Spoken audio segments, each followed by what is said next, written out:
Mi Crédito, con más de 17 años de experiencia en Nicaragua. Hoy estamos en Costa Rica impulsando el desarrollo de la economía nacional mediante préstamos para las pequeñas y medianas empresas. Mi Crédito, crecemos juntos.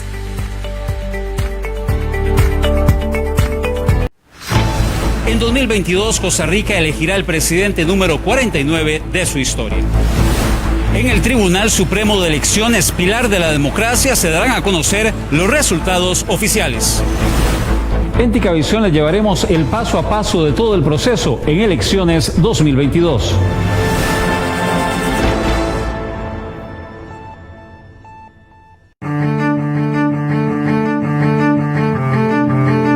¿Qué tal, amigas y amigos? Les saluda Claudio Alpizar Otoya para invitarlos a que nos acompañen todos los domingos en Ticavisión, en Canal 1, al ser las 8 de la noche, en Noche Sin Tregua. Estamos en una nueva temporada de cara a las elecciones de febrero del 2022. Es cuando más usted tiene que estar interesado e informado de política con P mayúscula. Recuerde, todos los domingos, aquí en Canal 1, a las 8 de la noche, Noche Sin Tregua. Un abrazo.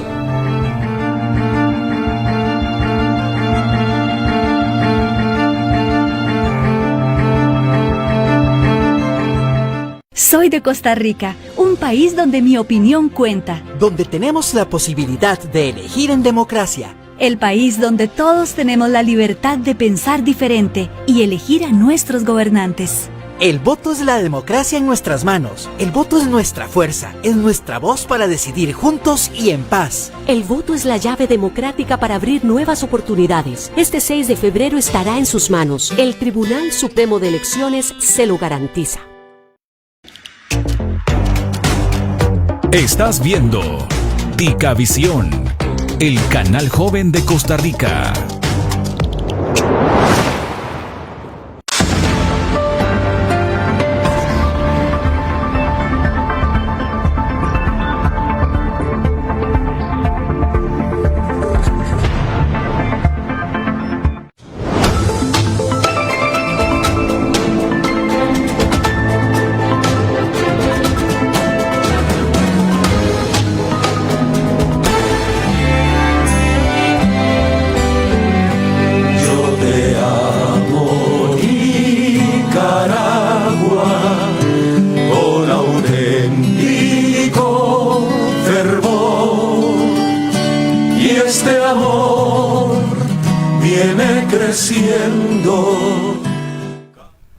Muy buenas noches tengan todos los amigos y amigas de A Fondo con Roberto Samcam, un programa que se transmite a través de Ticavisión, el canal joven de Costa Rica, y que puede ser visto en la señal abierta en el canal 1, en Telecable canal 213, en Claro Digital en el canal 146, en todas las cableras regionales del país, aquí en Costa Rica, en la página de Facebook y YouTube de Ticavisión y por supuesto en nuestra página Roberto Samcam Oficial.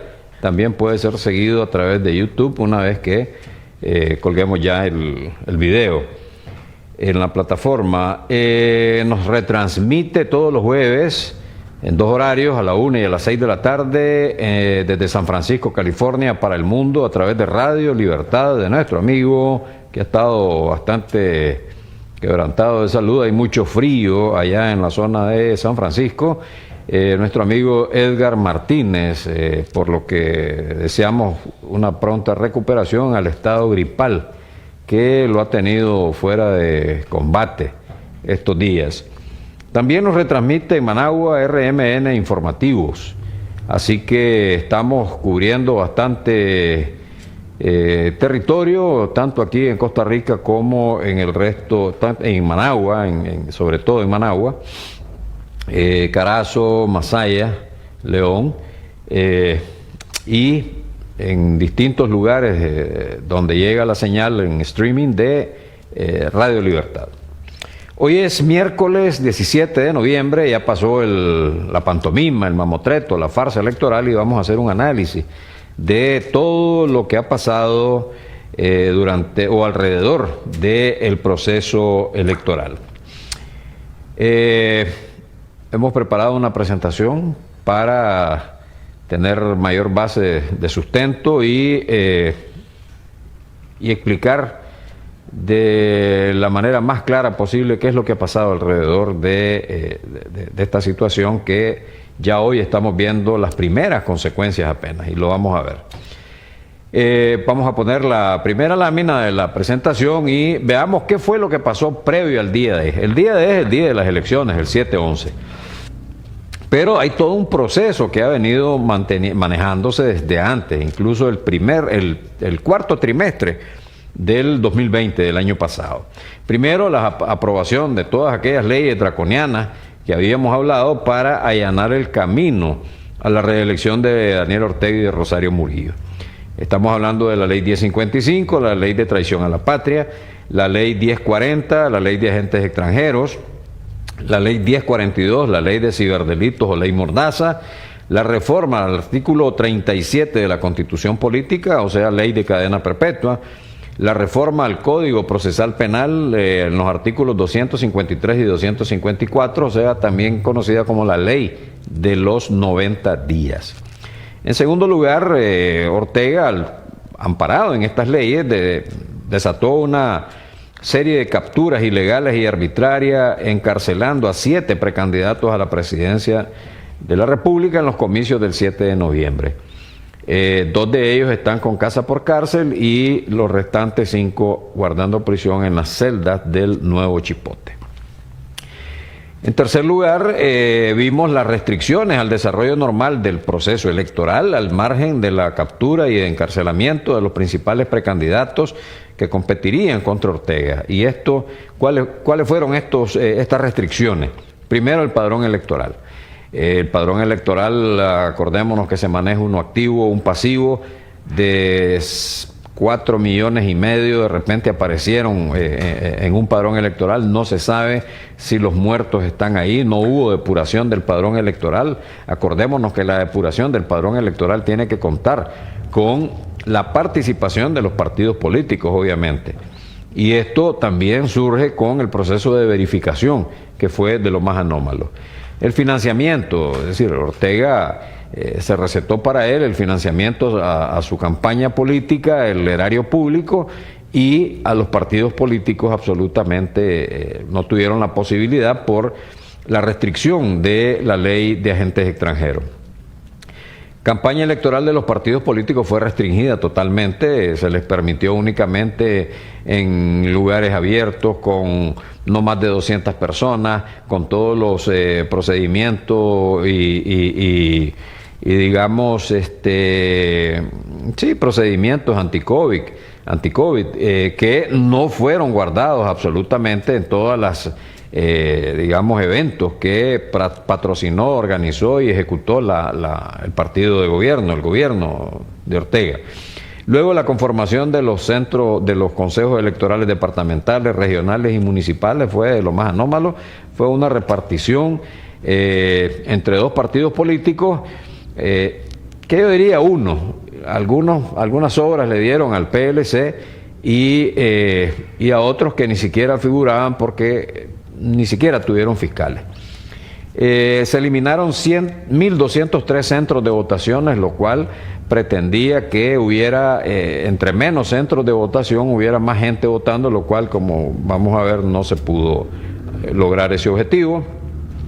El tema de la fiscalización de los partidos políticos, bueno, ya oímos al reverendo, entre comillas, ¿verdad?, Guillermo Sorno, que decía que ellos apenas habían cubierto el 10% de las juntas receptoras de votos, el 10%, y se suponía que, según ellos, eran los que tuvieron mayor cantidad de votantes. Ellos quedaron en tercer lugar, pero imagínense ustedes el 10%, y todos tenían en el 100%. ¿Qué significa esto? Que el Frente Sandinista fue el que les puso todos los fiscales, como ha venido ocurriendo desde hace varias elecciones. Luego, la observación nacional e internacional fue suprimida. Hay un artículo en la ley electoral que únicamente contempla la figura de acompañantes. Pero también, previo al día de Meta, la empresa Meta, que es la dueña de Facebook, de Instagram, elimina la famosa granja de trolls que estaban en varias instituciones del Estado, fundamentalmente en Telcor, en el segundo o tercer piso de Telcor, donde aparecía ahí como un supervisor de grupo el hijo de Julio Avilés Castillo, el jefe del ejército. 937 cuentas de Facebook les elimina Meta, 363 cuentas de Instagram, 140 páginas de Facebook y 24 grupos. Es decir, un golpe brutal para el proceso de propaganda del orteguismo, ¿no? Entonces, un golpe mortal prácticamente 2-3 días antes. Y YouTube les elimina 82 canales en esta plataforma y 3 blogs. Es decir, lo que hace Meta y YouTube es dejarlos ciegos, dejarlos mudos, y prácticamente no tienen el control ni el acceso a lo que tenían antes, las cuentas de Facebook, de Instagram, de YouTube, los canales, con los cuales llegaban, en primer lugar, a su militancia, y en segundo lugar, llegaban o ejercían una labor de troles, ejercían una labor de división, ejercían una labor de diversionismo entre la oposición, que les permitía a ellos mantener, peleando a todo mundo, porque sacaban cortinas de humo, sacaban pleitos, hechizos que se producían en Managua, se fabricaban en esta granja de troles y se reproducían en el resto del mundo, sobre todo en el exilio en Costa Rica y en algunos lugares de la Florida. El caso que fue muy llamativo, el tema de Sergio Ramírez Mercado, el escritor, y la propuesta de ciudadanía que se le iba a dar en Nicaragua. En Costa Rica, hubo cantidad de gente que empezó a reproducir toda esta información, fake news, cortinas de humo, y desatendió el tema fundamental, que era el proceso electoral. Bien. Veamos qué pasó en el día de la siguiente lámina. En el día de lo que vimos fue la movilización de los partidarios del Frente Sandinista utilizando todos los recursos del Estado. Estaban en todos los vehículos de las instituciones, ni siquiera les tapaban los rótulos de las instituciones y andaban movilizando a todos los partidarios del FSLN. Vimos movilización de contingentes de las Fuerzas Armadas, Ejército y Policía para abultar la votación en determinados centros de votación. Vimos las grandes filas de gente del Ejército que después se montaban a un camión, se montaban a microbuses y se iban a votar a otro centro de votación, lo mismo que la policía. Sacamos en nuestra página de Facebook precisamente un bono que le daban a la policía de 400 Córdoba por ir a votar. En tercer lugar, vimos que fueron obligados los trabajadores del Estado a ir a votar, y había una comunicación que se difundió a través de las redes que les exigían a cada uno de los trabajadores del Estado llevar al menos a 10 personas de su núcleo familiar. Es decir, tenés un trabajo, Daniel Ortega y Rosario Murillo, o más bien el comandante y la compañera te están dando ese trabajo, tu obligación es ir a votar para pagar ese favor que te están haciendo. Imagínense qué clase de mentalidad. Cuarto, vimos ausencia de votantes, y en el momento en que ya se dieron cuenta que el pueblo les había dado la espalda, empezaron a implementar la operación Repela. Es decir, el que ha cortado café, el que ha cortado algodón, sabe que la repela es cuando ya va con la basura, inclusive los palos, las hojas en el café, el algodón, lo que vaya saliendo. Entonces, esto se trataba de movilizar a toda la gente que ha recibido un favor, coacción o amenaza. Tienen que ir. Y hay una foto que se hizo viral de un tipo del Frente Sandinista cargando a una señora que está, digamos, en estado de salud muy delicado, no se puede valer por ella misma, la llevaron chineada a votar. Ella es abuelita de un tipo que es alcohólico, ¿verdad? Entonces, pero la operación Repela decía todo todo el que ha recibido un favor del Estado tiene que ir a votar y hay que irlos a sacar de sus casas. Debido a este abandono, debido a esta situación, a las 10 de la mañana, 11 de la mañana del 7, Daniel Ortega y Rosario Murillo hacen en cadena nacional una intervención para pedirle a la gente, hacer un llamado a votar. Es decir, la información que les llegó de todos los territorios, de los secretarios políticos, de los alcaldes, de los diputados, decía, hay un desierto total en los centros de votaciones, no hay nadie votando, incluso ni los mismos partidarios nuestros. Y entonces Daniel Ortega y Rosario Murillo hacen un llamado a que la militancia vaya a votar. Eso lo que representa pues algo dramático que confirma el siguiente punto, que Urnas Abiertas documenta el 81.5% de abstención electoral el día 7. Y hace un rango entre 79 y 84% en todo el país, pero en promedio nacional 81.5%. En el día de, pues el Consejo Supremo Electoral declara ganadora a Daniel Ortega con el 75.92% de los votos. Y vamos a ver en qué se traduce ese 75.2% que esto ya es después del día de. Veamos los resultados. En primer lugar, en la siguiente lámina, la asignación de curules en la Asamblea Nacional y del Parlacén. El FSLN pasa de 70 a 75 diputados. De 70 a 75. Recuerdo que el día antes me habían preguntado, creo que fue Lucía en 100% Noticias, que cuánto calculaba los diputados. Le dije que 75 exactamente. Y al Parlacén se llevan 15 diputados. El PLC, como segunda fuerza y es el principal aliado en todo este zancudero o este chayulero, le asignan 9 diputados en la Asamblea Nacional y 2 en el Parlacén. ALN quedó como tercera fuerza, 2 diputados en la Asamblea Nacional y 1 en el Parlacén. Camino Cristiano, que después se hizo un mea culpa, le dejan un diputado en la Asamblea Nacional, que es precisamente el hijo de Guillermo Osorno, y no le dan en el Parlacén. El PLI tiene un diputado en la Asamblea Nacional y 1 en el Parlacén, o sea que salen premiados también. Y finalmente Yatamaqué, por la relación que tienen con Brooklyn Rivera y toda la trama que siempre maneja de que está aquí, está en las 2 eras supuestamente, lo dejan siempre de diputado en la Asamblea Nacional. El otro elemento que viene a continuación es la reposición de los gastos de campaña, la siguiente lámina. Es decir, si bien es cierto, no te di 3 diputados, te di 2, te di 1, pero vas a agarrar reales. Esa es la mentalidad con que trabajan estos malandros, ¿verdad? Estos bandidos.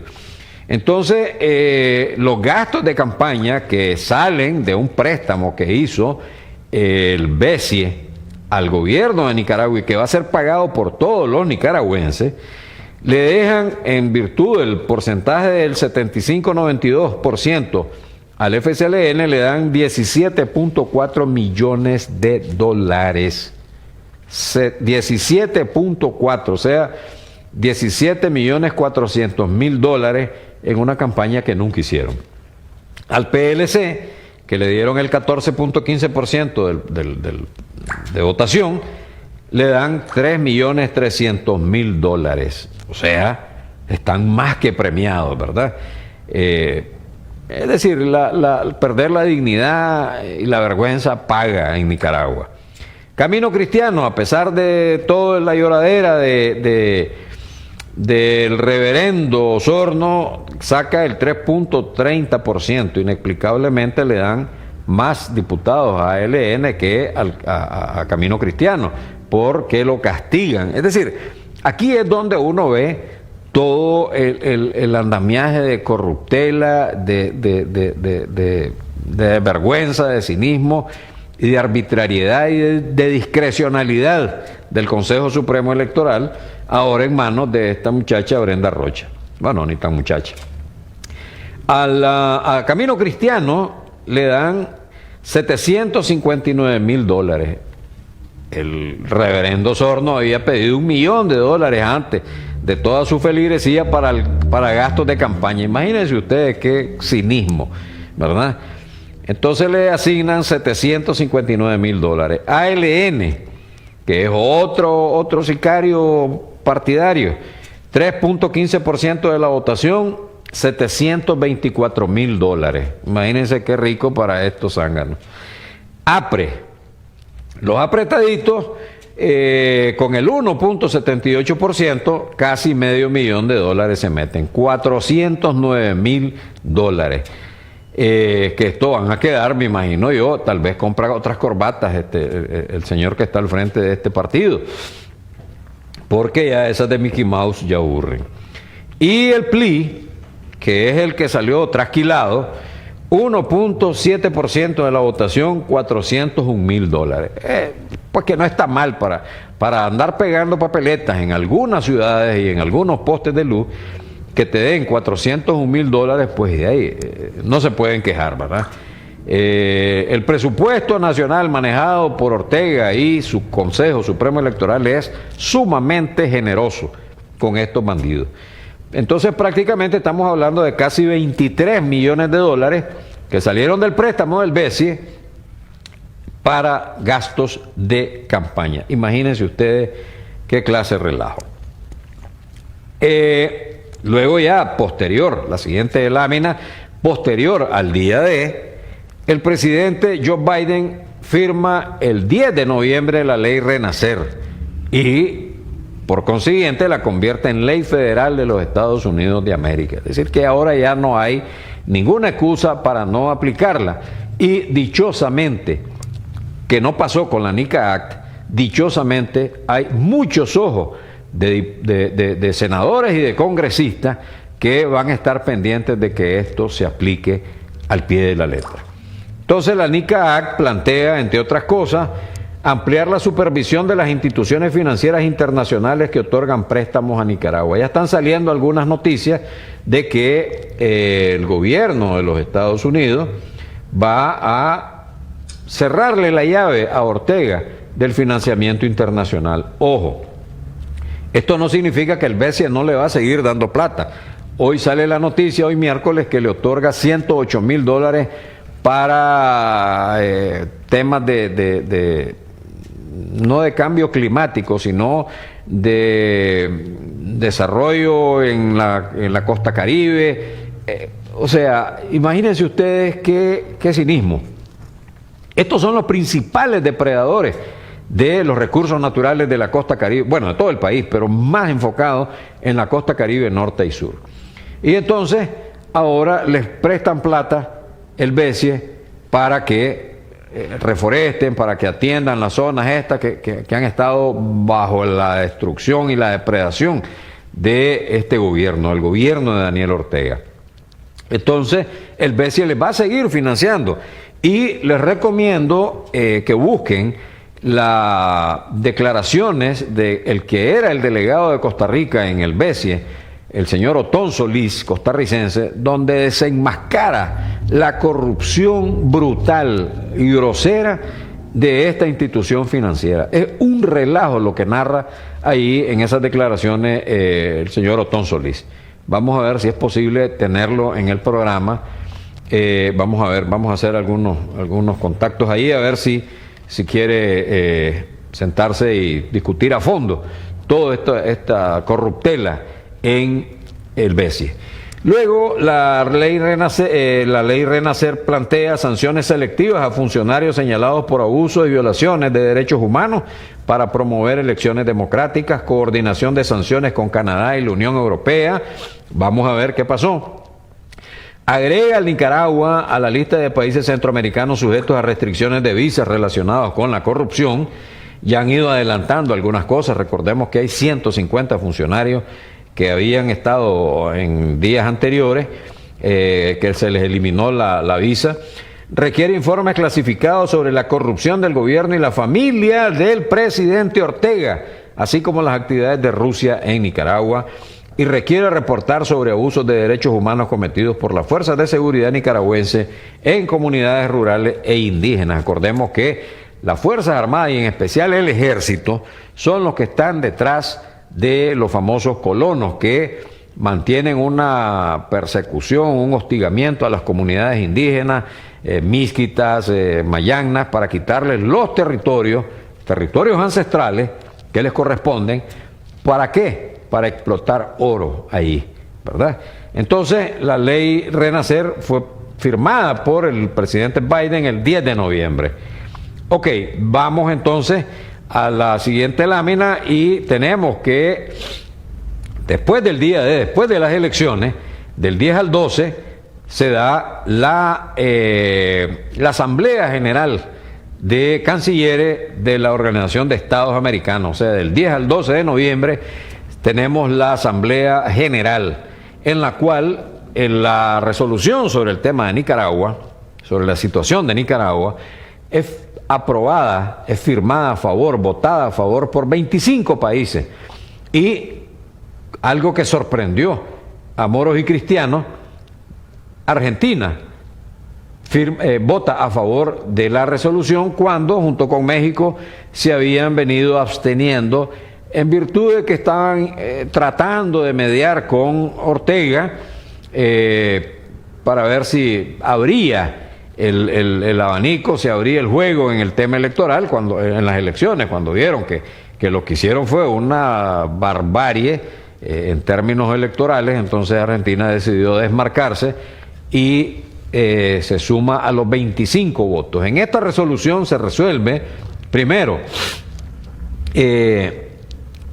deplorar que las iniciativas diplomáticas y técnicas emprendidas por la OEA desde el 5 de junio del 2018 no han tenido éxito, ya que fueron ignoradas y rechazadas por el gobierno de Nicaragua. Es decir, desde junio del 2018 han empezado a estar contumereando a Ortega, pues, a ver si promovía la democracia representativa, el tema de los derechos humanos, después de ser señalado de criminales de lesa humanidad por la CIDH. Segundo, declarar que las elecciones, y esto es fundamental, del 7 de noviembre no fueron libres, justas ni transparentes y no tienen legitimidad democrática. Es decir, que la OEA le dice a Daniel Ortega: sos ilegítimo, tus elecciones son ilegítimas, no fueron democráticas, no llenaron los requisitos internacionales de una elección democrática, por lo tanto sos ilegítimo.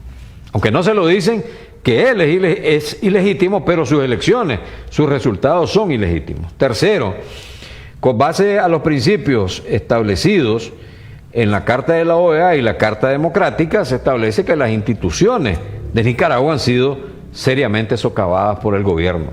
Es decir, lo que la sociedad civil viene denunciando desde hace meses, lo que venimos diciendo en todos los programas desde hace tiempo, de que en Nicaragua no hay institucionalidad. Ortega arrasó con la institucionalidad a partir del 10 de enero del 2007, pero bueno, mejor tarde que nunca. 4, reiterar un llamamiento a la liberación de todos los candidatos y presos políticos, restitución de sus derechos democráticos y el fin inmediato de la detención y hostigamiento a los medios de comunicación independientes y a la sociedad civil.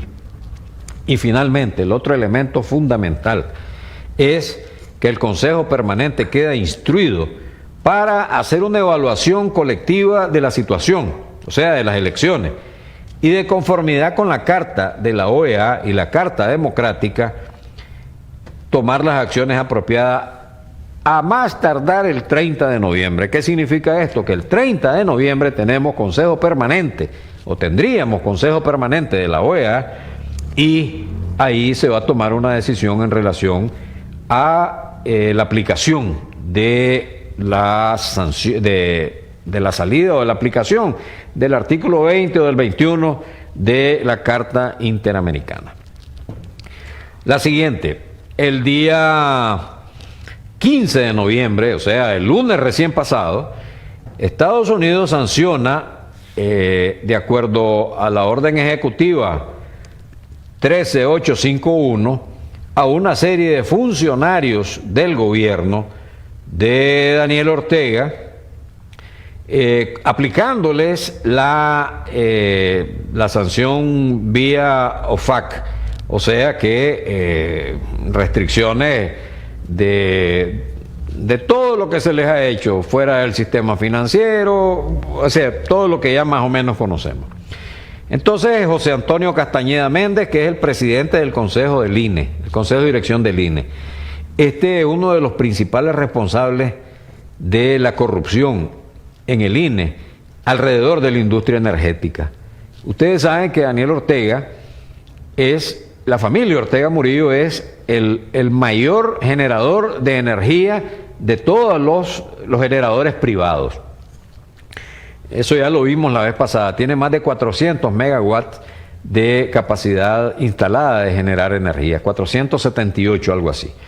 Entonces, estos sujetos son los que se encargan de darle toda la plata que tienen que darle en virtud de las negociaciones, en virtud de todo el relajo que han hecho alrededor de la industria energética y del INE. Leonidas Nicolás Centeno Rivera, alcalde de Jinotega. Este es un sicario, este es un criminal de lesa humanidad responsable de asesinatos en la crisis de abril. Un delincuente. Se volvió un delincuente, un criminal, un asesino. Lo conocí en los años 80 y era otro tipo de gente. Pero se convirtió increíblemente en un criminal. Este es un asesino. José Adrián Chavarría Montenegro, viceministro de Hacienda y Crédito Público, aquí otro golpe. Ya habían sancionado al ministro de Hacienda, Iván Acosta, le cedió todos los poderes de firme y eso al su viceministro, ahora vuelven a golpear a este ministerio, que es el que maneja toda la plata del Estado. Mohamed Farrar Al-Ashtar, este es sobrino del ya fallecido, del ya desaparecido, por gracia de Dios y de Alá, Muammar el Gaddafi. Este es ministro especial de Daniel Ortega ante la Liga Árabe y ante el Reino de Arabia Saudita. Todos los países que componen la Liga Árabe, que son unos cuantos, este es el ministro especial, es decir, el embajador de Daniel Ortega. Pero además, y ojo con esto, este es el principal lavador de dinero de la familia Ortega Murillo, del círculo de hierro de la familia Ortega Murillo, muchos de los que están en esa foto, y del ejército en los países árabes.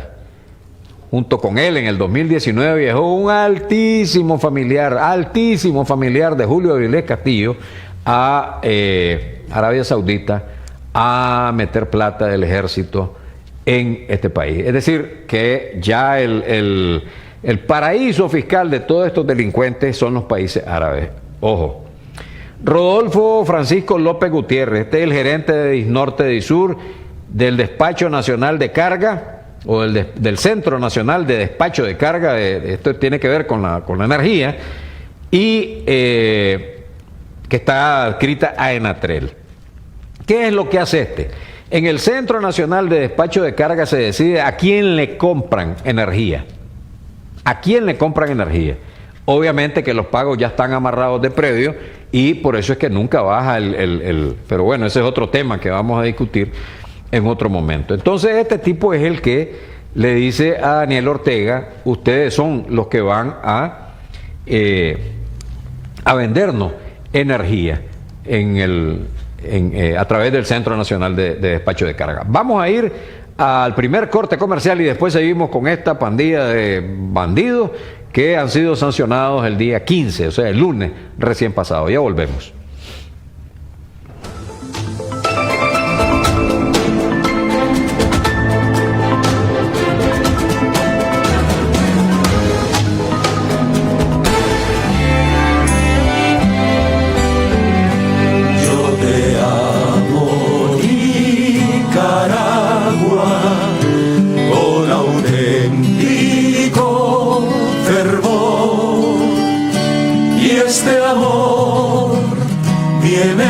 creciendo. Ticavisión Radio. Estamos con vos. Aquí tengo la llave del portón, la llave de la casa y tengo la mejor llave de todas, la llave del voto. En Costa Rica entre todos decidimos. Por eso cuando votamos construimos democracia. Aquí cada voto cuenta y al gobierno llegarán las personas que elijamos. En estas elecciones votemos porque somos un país donde libremente podemos participar en las grandes decisiones. El voto es la llave democrática para abrir nuevas oportunidades. Este 6 de febrero estará en sus manos. El Tribunal Supremo de Elecciones se lo garantiza.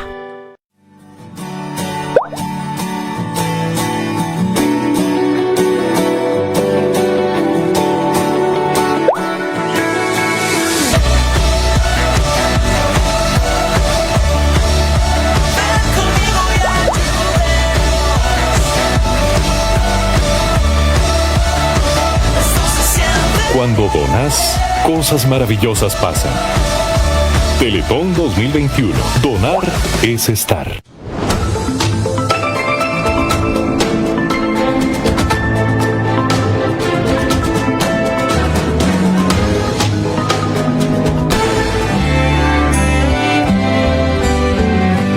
Yo te amo, Nicaragua, con auténtico fervor. Y este amor viene creciendo. Gracias por continuar con A Fondo con Roberto Samcam. Estábamos analizando la primera lista de sancionados del día 15 de parte del gobierno de los Estados Unidos de América. Nos faltaban algunos de los muchachotes estos sancionados. Salvador Mansell Castrillo, este es el ministro de Energía y Minas y gerente de Natrel. Este es el principal responsable de todo el tráfico de concesiones mineras que hay en el país. Esto deja una millonada, así en mayúsculas de dólares por debajera al gobierno de Daniel Ortega. La vez pasada con Amaru Ruiz de Fundación del Río analizamos este tema y nos quedamos cortos. Vimos un estudio de una empresa norteamericana que descubría que los Ortega Murillo se estaban metiendo aproximadamente $1.000 millones por concesiones mineras que hacen de distinta forma, ¿verdad? Que eso lo vamos a analizar después cuando venga Amaru, que anda ahorita pues en Europa en labor de denuncia de todos estos bandidos. Luis Ángel Montenegro Espinosa, este es el superintendente de bancos y otras instituciones financieras, la CIBOIF. Este está señalado como ocupar ilegalmente el cargo, pero además de eso, este es el principal valedor de todo el lavado de dinero que ha hecho Daniel Ortega, su familia y todos los que están alrededor de él, incluido Francisco López, Chico López, de la plata de la Cooperación Petrolera Venezolana, que se diluyó a través del sistema financiero, oigan, a través del sistema financiero. Bueno, Francisco Ramón Valenzuela Blandón, alcalde de Estelí, sicario. Este tiene varios crímenes astutos durante la crisis de abril. Y Sadrach Celedón Rocha, creo que de los alcaldes que han sido sancionados, este es el peor. Este es el más asesino de todos. Bueno, tiene una cantidad enorme de delitos en la crisis de abril. Desde apostar francotiradores en la alcaldía y asesinaron a algunos muchachos,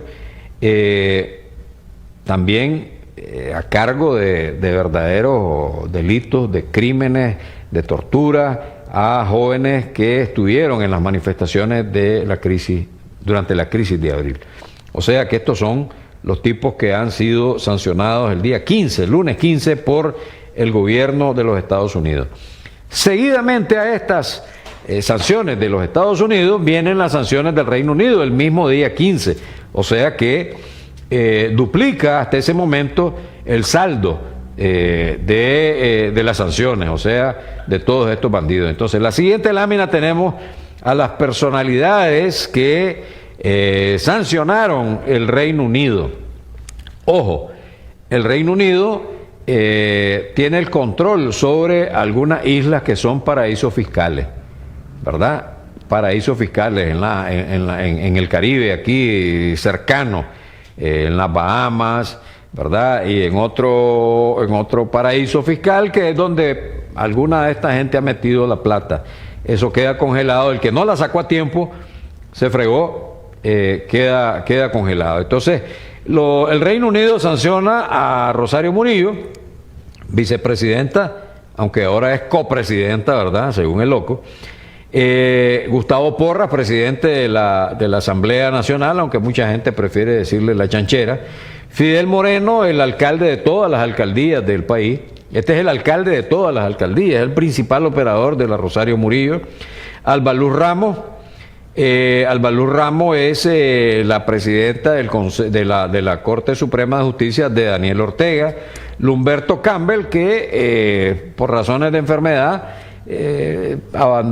digamos, queda como vicepresidente del Consejo Supremo Electoral, pero quiero decirles que este es, junto con el hermano Francisco Campbell, que es embajador en Estados Unidos, estos dos son los mayores depredadores y geófagos de la costa Caribe norte y sur. Pregúntenle a cualquiera, no me crean a mí, pregúntenle a cualquiera que venga de la costa Caribe norte o sur y les va a dar la referencia de la cantidad de negocios de tráfico de tierras, de concesiones pesqueras, de concesiones mineras, de explotación maderera. Es decir, estos dos son los caciques de la costa Caribe norte y sur.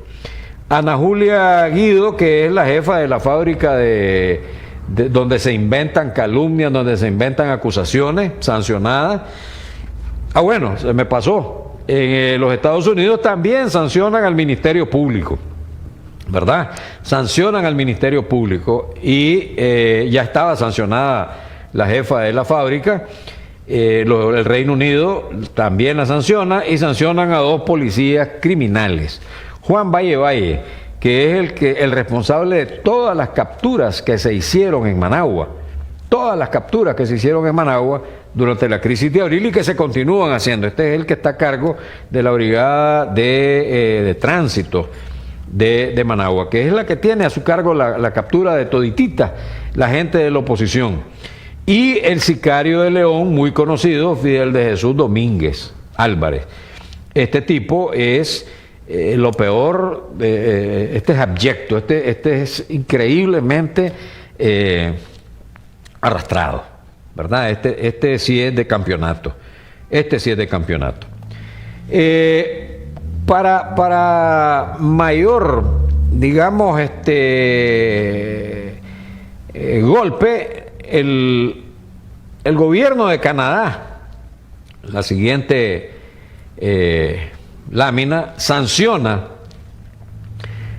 ya triplica el saldo, ¿verdad? La siguiente lámina a control, sanciona a 11 sujetos que forman parte del gobierno de Daniel Ortega. Alba Luz Ramos Banega, la presidenta de la Corte Suprema de Justicia de Ortega. Bayardo Arce Castaño, asesor económico.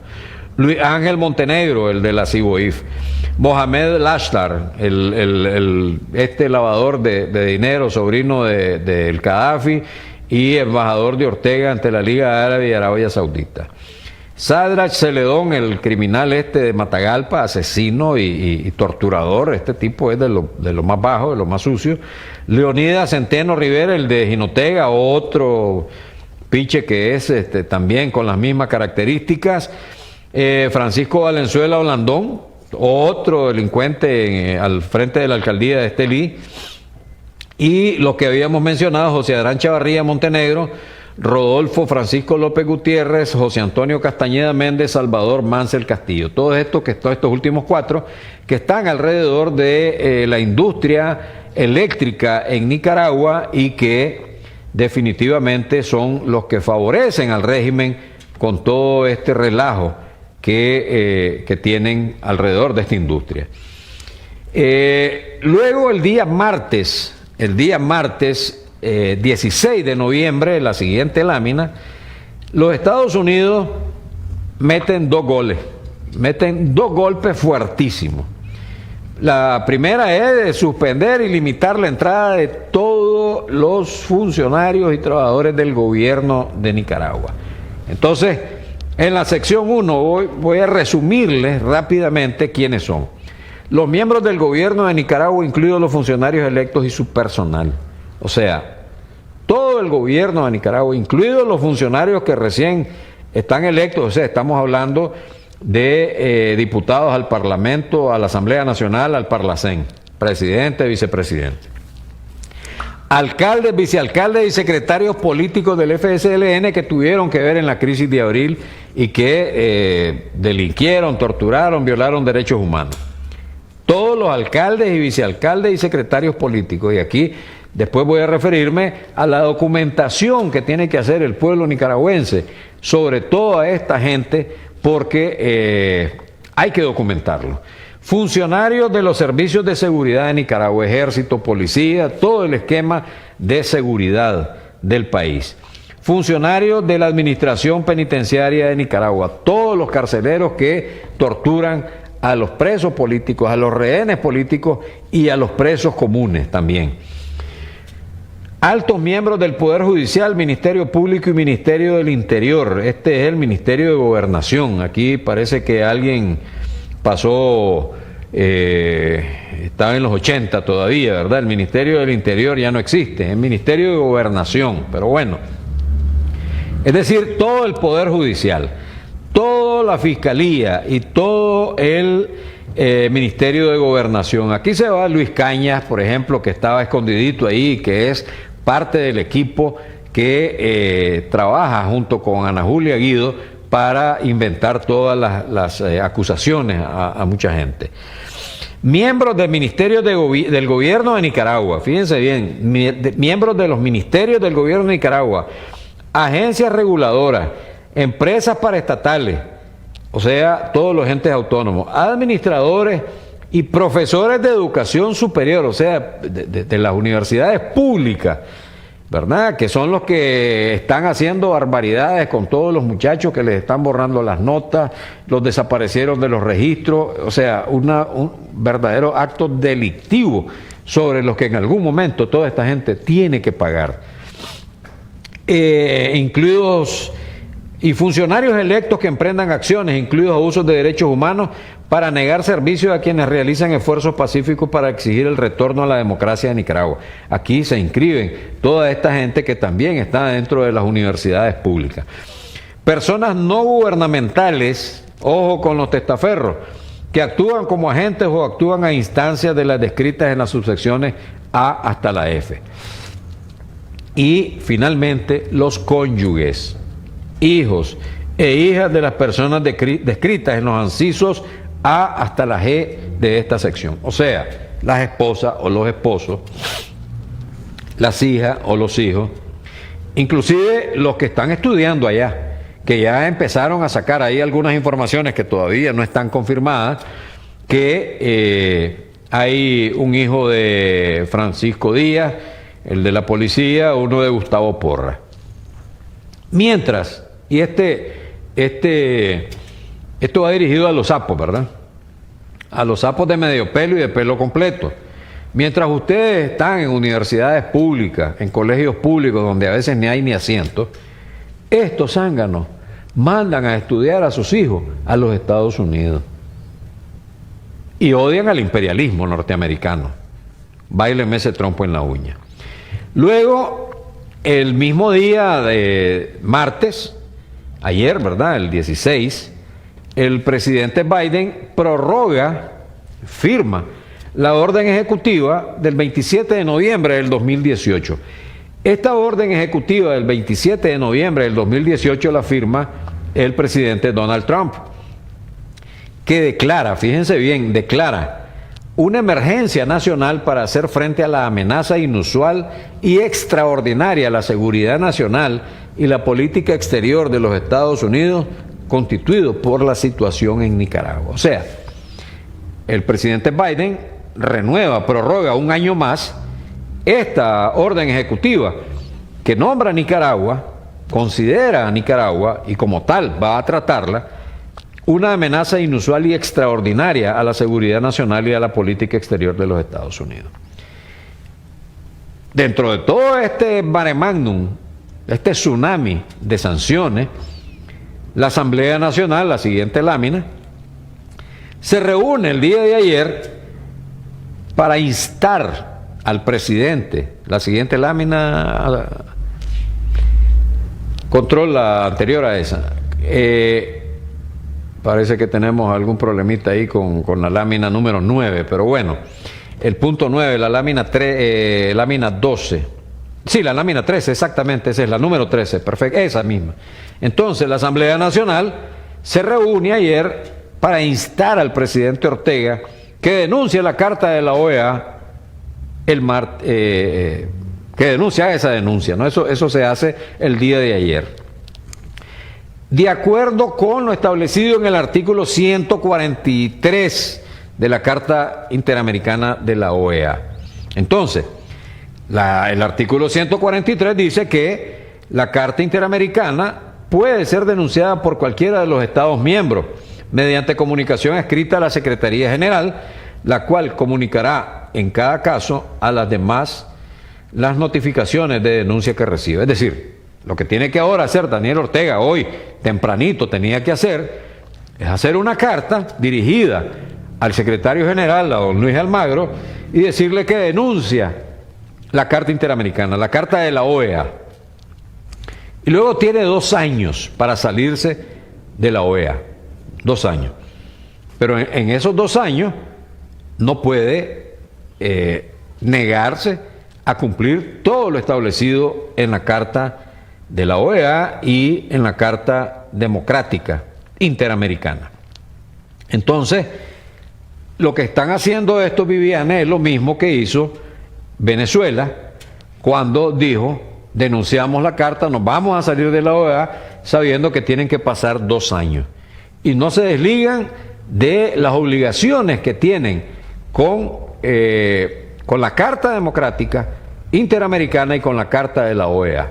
Entonces, para efectos prácticos, esto no es más que una acción de distracción, una acción para darle de comer a toda esa militancia que el día domingo 7 de noviembre le dio la espalda a Daniel Ortega. Cada día es menos. ¿Se acuerdan que decíamos hay un 10%? Ese 10% se ha reducido y ahora Ortega tiene que luchar para que se mantenga compacto, porque sabe que si se le desgrana eso va a estar en serios problemas. ¿Qué es lo que viene? ¿Qué es lo que la gente siempre pregunta? ¿Qué viene después de todo esto? Veamos la siguiente y última lámina. Se nos viene más represión a la oposición, sobre todo en los territorios. Están activadísimos toditito el zaperío, todos los orejas en los territorios. Entonces hay que tener mucho cuidado. Hay una orden que han bajado a todo el zaperío de detectar dónde hay reuniones, de detectar si hay gente nueva en el barrio, en la calle, en la manzana. Están en ese nivel. Vienen más arrestos arbitrarios e ilegales, aplicación de la ley 1055. Ya hemos visto todos los arrestos ilegales. La última arrestada, Samantha Girón Padilla, una joven universitaria que se fue precisamente de Costa Rica, entregó su carnet de solicitante de refugio, entró legal y para trabajar con la Alianza Cívica, con la UNAP, ¿verdad? Con la UNAP, ¿verdad? Entonces, vienen más restricciones para salir del país. Ojo, sobre todo aquellos vinculados, ya sea antes, durante o después con el régimen. Hay una lista de gente que incluso en el boletín informativo a fondo sacamos. Alejandro Martínez Cuenca y su señora les quitaron el pasaporte. Leonardo Torres y señora les quitaron el pasaporte. Incluso la esposa de Leonardo Torres se descompensó y tuvo que ser sacada en ambulancia del aeropuerto. Es decir, el nivel de acoso con que los trataron a estos dos, sobre todo a Leonardo Torres, que era muy afecto al régimen y estaba aplaudiendo todo lo que hacía el régimen, pero bien dice el dicho aquel que mal paga el diablo a quien bien le sirve. La esposa del general de brigada, Miguel Guzmán, le quitaron el pasaporte. El primer comisionado, Franco Montealegre, le quitaron el pasaporte. Es decir, gente que ha estado en una posición neutra con el régimen de Daniel Ortega. Y hay otros más que se me escapan y que la gente los está documentando en las redes sociales. Han estado, por ejemplo, le negaron la salida al general de brigada Adolfo Chamorro Tefe, el Popo Chamorro. Es decir, gente que ha estado al lado del régimen durante el pasado reciente y que han tomado distancia por toda esta criminalidad y no hay perdón para ellos. Luego tenemos el tema de que volvemos a los años 80, las medidas que van a hacerse en los años que se hicieron en los años 80. Los militares van a tener mayor poder y todos los órganos de inteligencia van a tener mayor poder, igual al esquema cubano. La presencia cubana en las Fuerzas Armadas y en áreas sensibles de la economía ya se está sintiendo. En el ejército prácticamente los cubanos están hasta en la oficina de Julio Avilés. Van a continuar en el intento de instalar este diálogo que se llama convergencia, y la valoración, pues que eso lo tendrá que hacer esta semana Daniel Ortega, de salir de la OEA bajo el modelo que decíamos que se implementó en Venezuela. Vienen días duros, pero también le vienen días duros al gobierno, y eso que todavía no ha entrado en vigor la ley Renacer. Con esto finalizamos el programa de hoy, miércoles 17 de noviembre. Ya estamos próximos a finalizar el mes y nos vemos la próxima semana en otro programa A Fondo con Roberto Samcam, exigiendo siempre la libertad de los presos y de los rehenes políticos que tiene la dictadura de Daniel Ortega y de Rosario Murillo. Miércoles, tengan todos muy buenas noches.